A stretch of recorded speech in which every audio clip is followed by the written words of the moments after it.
খুব ভালো সময় যাচ্ছে আলহামদুলিল্লাহ।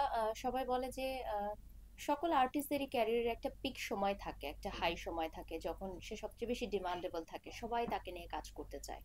তো এই সময়টায় আসলে নিজেকে ধরে রাখাটা অনেক বড় একটা চ্যালেঞ্জ। আমার মনে হয় সেই সময়টাই আমি এখন পার করছি। সো অনেক বুঝে শুনে কাজ করতে হবে, অনেক ঠান্ডা মাথায় কাজ করতে হবে। যেটা সবসময় আমি মাথায় রাখি যে জনপ্রিয়তা, খ্যাতি বা অর্থ, যশ এগুলো অর্জন করাটা যেমন সহজ, ঠিক তেমনি ধারাবাহিকতা বজায় রেখে ধরে রাখাটা ততই কঠিন। আচ্ছা, যতদূর জানি তোমার ক্যারিয়ার শুরু হয়েছে মডেলিং, তারপর অভিনয়, নৃত্যশিল্প তুমি। তো সেই জায়গা থেকে সবকিছু ছাপিয়ে তুমি এখন সফল একজন ব্র্যান্ড প্রমোটার। মানে এই জি। জার্নিটা কিভাবে আসলে? আমি বাংলাদেশ নৃত্যশিল্পী ফাউন্ডেশনের একজন মেম্বার। আমি যদিও অনেক দেরিতে নাচ শুরু করেছি আমার এসএসসি এইচএসসি পরীক্ষার পরে, তারপরও আমি অনেক সাপোর্ট পেয়েছি আমার গুরুজনদের কাছ থেকে, আমার সিনিয়র নৃত্যশিল্পী যারা আছেন তাদের কাছ থেকে, আমার সহশিল্পীদের কাছ থেকে। তো পরবর্তী সময়ে আমার মনে হলো যে আমি উপস্থাপনাও করেছি, মডেলিং করেছি, মিউজিক ভিডিও করেছি, কিন্তু আসলে আমি কোনো জায়গাতেই নাম্বার ওয়ান হতে পারছি না, নাম্বার টু হতে পারছি না, নাম্বার থ্রিতেও আমি নেই। হুম, হুম। মানে আমি স্রোতের মধ্যে আছি কোনো একটা ভাবে। তো আমি কখনোই আমার লাইফ এরকম ভাবে চাই না, কারণ আমি যখন লাইক স্কুলে পড়তাম ভাইয়া, তখনও ক্লাসের ক্যাপ্টেন আমাকে হতে হবে, মানে লিডার আচ্ছা, আমাকে আচ্ছা। হতে মানে হবে। লিডারশিপটা হ্যাঁ, আবার এটা সবসময় আগে থাকা, জি। মানে মানে আমি শীর্ষে থাকতে হবে। এক্স্যাক্টলি, আমি যখন কলেজে পড়তাম তখন ফার্স্ট গার্ল আমি ছিলাম। হুম, হুম। আমি মানবিক শাখায় পড়তাম।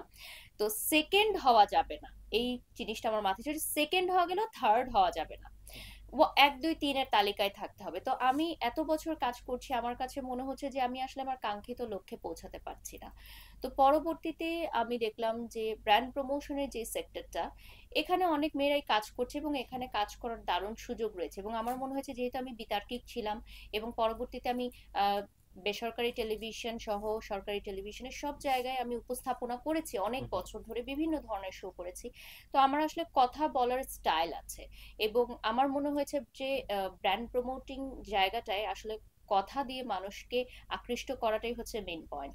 তো আমি শুরু করি ব্র্যান্ড প্রমোটিং করা, এবং আলহামদুলিল্লাহ এরপর আর পিছিয়ে ফিরে আমার তাকাতে হয়নি। না, প্রথম দিকে কি তোমার এটা কি মানুষ লুফে নিয়েছে কিনা তোমার? ফার্স্টের দিকে আমি বলবো যে যেই সময়টা আমি চুজ করেছিলাম হুম, একদমই করোনা সংকটকালীন হুম, সময়, হুম, যে হুম। মানুষ আসলে ঘর ঘরে থেকে বসে। বের হতে পারতো না।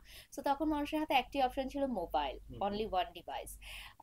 তো মোবাইল খুললেই তখন লাইভ প্রেজেন্টারদেরই মানুষ দেখতো।